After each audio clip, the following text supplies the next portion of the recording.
Vi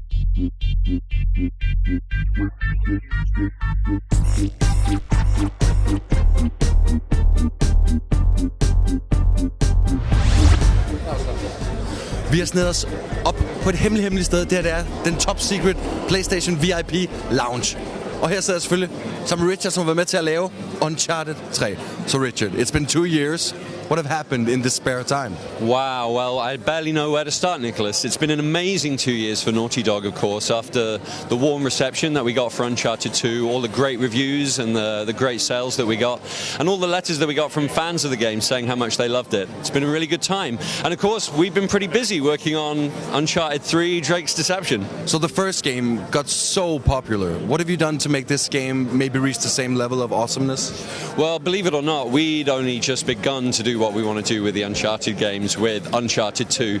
We built these cool new systems, including our dynamic terrain traversal that we did the famous train level with, and we've taken that system, built a bunch of new systems. Of course, we've been creating visual effects systems for sand and for fire, and very importantly, we've redone our dynamic water simulation systems. So all of these gameplay systems give us the ability to create cinematic, playable gameplay, the like of which we don't think has ever been seen before. In the last game, the single-player part was by far the most intense thing compared to the multiplayer. Have you done anything to make the multiplayer maybe equally as interesting as the single-player part? Yeah, we wanted to take the multiplayer to the next place, and we're very excited about what we've done with it. We've added a ton of new features to multiplayer. We've in Uncharted 3, we're going to have 6 competitive play types, including, of course, deathmatch, a new 3-team deathmatch where 3 groups of 2 players can go up against each other. And I think what's my favorite, which is an objective game type where the goals that you earn points with are constantly changing every couple of minutes. I really like that one. It's really good fun. We've added lots of opportunities for players to customize the game to their liking. They can customize their characters now. They can create team symbols that will appear on the walls and on objects in the game.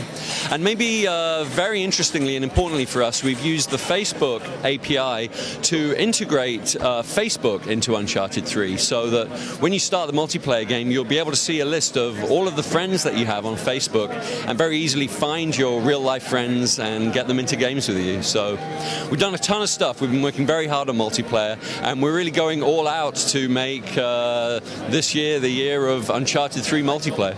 When games are visually stunning, normally it demands a lot from your console or PC. What have you done to maybe make a linear game very interesting? Well, as you know, I mean, we make a deliberate creative choice with a single-player game of Uncharted to tell a linear story that the player adventures through and progresses through.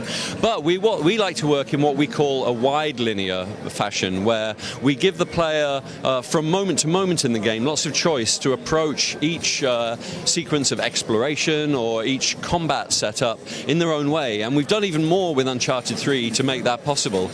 We've expanded our stealth options and our number of stealth setups in the game so that players can, those players who like to sneak into a piece of combat can do so and can find interesting ways to distract the enemies and to take them down. And we've also expanded our melee combat system, which basically means good old-fashioned bare-knuckle brawling. We've added lots of combat moves, lots of special combat moves, using objects in the environment to fight the enemies with. And again, that's just one more thing that lets players of Uncharted 3 play the game in the way that they want to play it.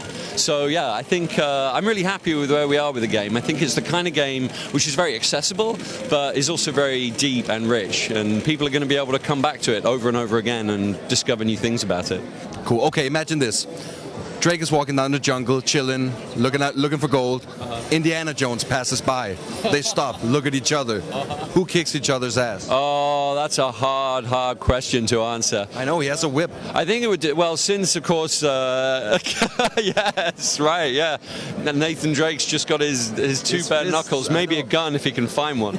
Yeah, exactly. Who would kick each other's ass? You have to answer. You know, I think they're both pretty tough guys. They're both pretty resourceful, scrappy guys. I guess it would depend on what year it was that they met each other. True. Whether Nathan Drake was a grown man and Indiana Jones was an older guy, that might not be a fair match. I think he would kick his ass. Drake would win. Oh, well, thanks. It's good of you to say. When will the game be out? The game is going to release in November of 2011. In North America, it releases on November 1st, 2011, and either the same date or very soon after worldwide. Thank you. Thanks, Nicholas. It's great to be back on Pixel TV. Nice.